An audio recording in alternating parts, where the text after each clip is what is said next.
ಇವ್ರಿಗೆ ಶಕ್ತಿ ಇದೆ ಅಂತ ತೀರ್ಮಾನ ಆಯ್ತಲ್ಲ ಶೋಭನ್ ಕೊಡಬೇಕಾದ್ರೆ, ಇಲ್ಲಿ ಬೇಡ ಆಯ್ತು ಅಲ್ಲಿ ಕೊಡಿ, ಪ್ರತಾಪ್ ಸಿಂಹಂಗೆ ಆಯ್ತು ಮೈಸೂರು ಬೇಡ ಎದ್ದು ಇವ್ರಿಗೆ ಕೊಟ್ರಿ, ಇನ್ನೊಂದು ಕಡೆ ಕೊಡ್ಸೋಕ್ಕೆ ಬರಲಿಲ್ವಾ?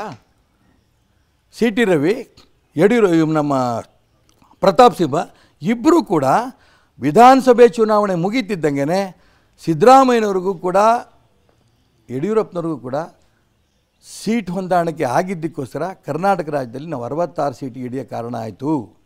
ಬಹಿರಂಗ ಹೇಳಿಕೆ ಕೊಟ್ಟರು. ನಾನು ಯಾಕೆ ಇವತ್ತು ಇದನ್ನು ಹೇಳ್ತಾ ಇದ್ದೀನಿ ಅಂದರೆ, ಒಂದೊಂದು ಹೇಳ್ತಾ ಇದ್ದೀನಿ ಅಂದರೆ, ನುಂಗ್ಕೊಂಡು ನಾನು ಇದ್ದೆ ಭಾಳ ವರ್ಷ. ಯಾಕೆಂದರೆ ಇದೊಂದು ಪಕ್ಷ, ಇದು ನಮ್ಮ ತಾಯಿ ಇದ್ದಂಗೆ, ಇದು ಬಹಿರಂಗ ಹೋಗ್ಕೊಡ್ದು. ಆದರೆ ಭಾಳ ಆದ ನಂತರ ತಡ್ಕೊಳಕ್ಕಾಗಲ್ಲ. ಅದಕ್ಕೋಸ್ಕರ ಈಗ ಬಹಿರಂಗ ಬಂದಿದ್ದೀನಿ.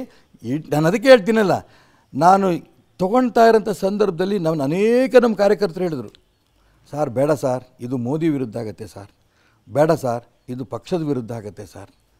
ನನ್ನ ಬ್ಲಡ್ ಒಂದೊಂದು ಕಣಕಣನೂ ಹೇಳುತ್ತೆ ನೀನು ಬಿ ಜೆ ಪಿ ಅಂತ, ನನ್ನ ಹಾರ್ಟ್ ಬೀಟ್ ಹೇಳುತ್ತೆ ನೀನು ನರೇಂದ್ರ ಮೋದಿ ಭಕ್ತ ಅಂತ.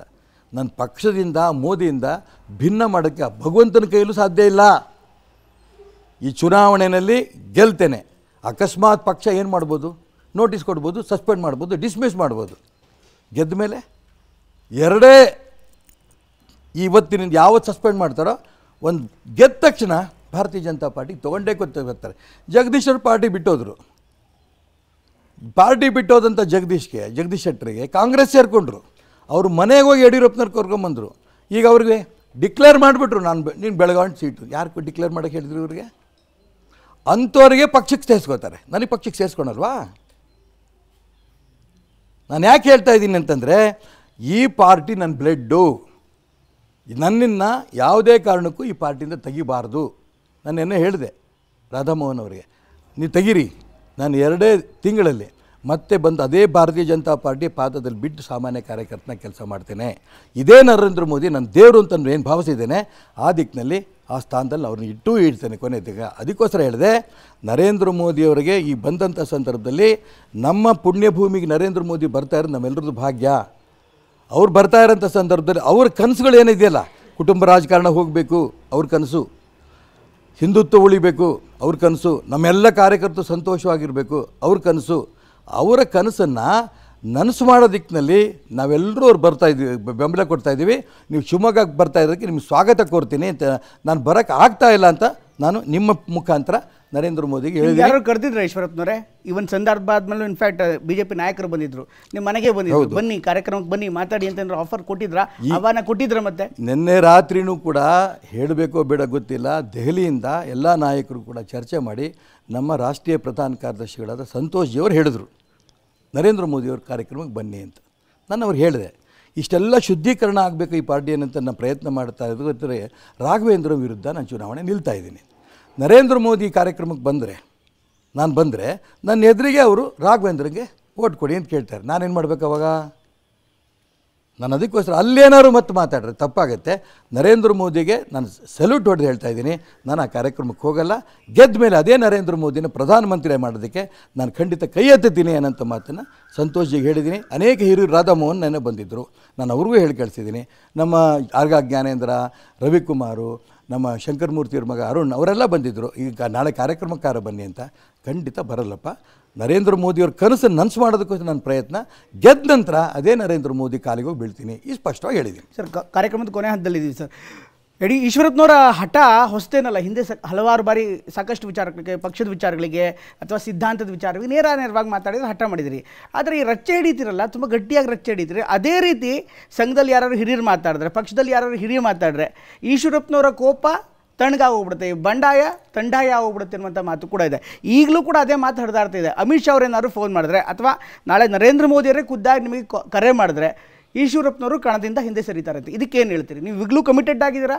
ಅಮಿತ್ ಶಾ ಫೋನ್ ಮಾಡಿದ್ರು ಕೂಡ ಸ್ಪರ್ಧೆ ಮಾಡ್ತೀರಾ? ನರೇಂದ್ರ ಮೋದಿಗೆ ಫೋನ್ ಮಾಡಿದ್ರು ಕೂಡ ಸ್ಪರ್ಧೆ ಮಾಡ್ತೀರಾ?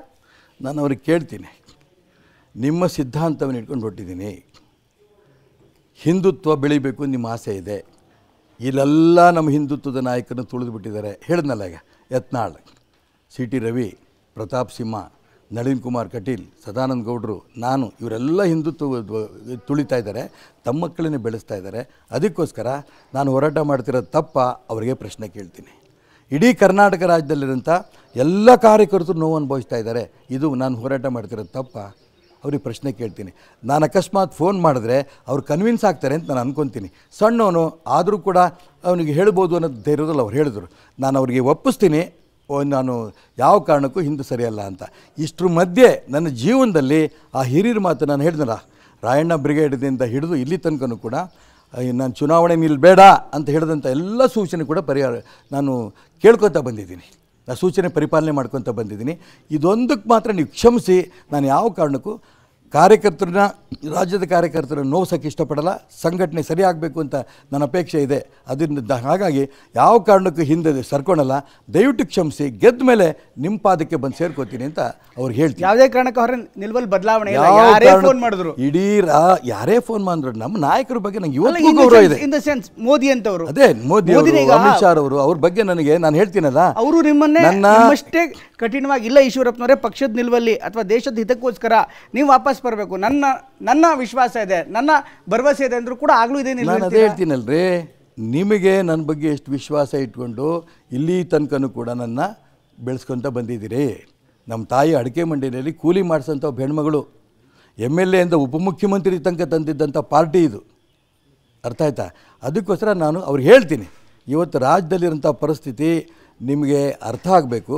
ಇಡೀ ರಾಜ್ಯದ ಕಾರ್ಯದಲ್ಲಿ ಚರ್ಚೆ ಆಗಬೇಕು, ಕೇಂದ್ರದಲ್ಲೂ ಚರ್ಚೆ ಆಗಬೇಕು ಅನ್ನೋಂಥ ಉದ್ದೇಶದಿಂದ, ರಿಪೇರಿ ಆಗಬೇಕು ಅನ್ನೋಂಥ ಉದ್ದೇಶದಿಂದ ಈ ಸಂಘಟನೆ ಉಳಿಬೇಕು. ಅದಕ್ಕೋಸ್ಕರ ನಾನು ಹಿಂದುತ್ವಕ್ಕೋಸ್ಕರ ಹೋರಾಟ ಮಾಡ್ತಾಯಿದ್ದೀನಿ. ದಯವಿಟ್ಟು ಕ್ಷಮಿಸಿ, ನಿಮ್ಮ ಮಾತು ಮೀರ್ತಿದ್ದೀನಿ ಅಂತ ಅನ್ಕೋಬೇಡಿ ಅಂತ ಹೇಳ್ತೀನಿ. ಚುನಾವಣೆ ಸ್ಪರ್ಧೆ ಮಾಡೇ ಮಾಡ್ತೀನಿ.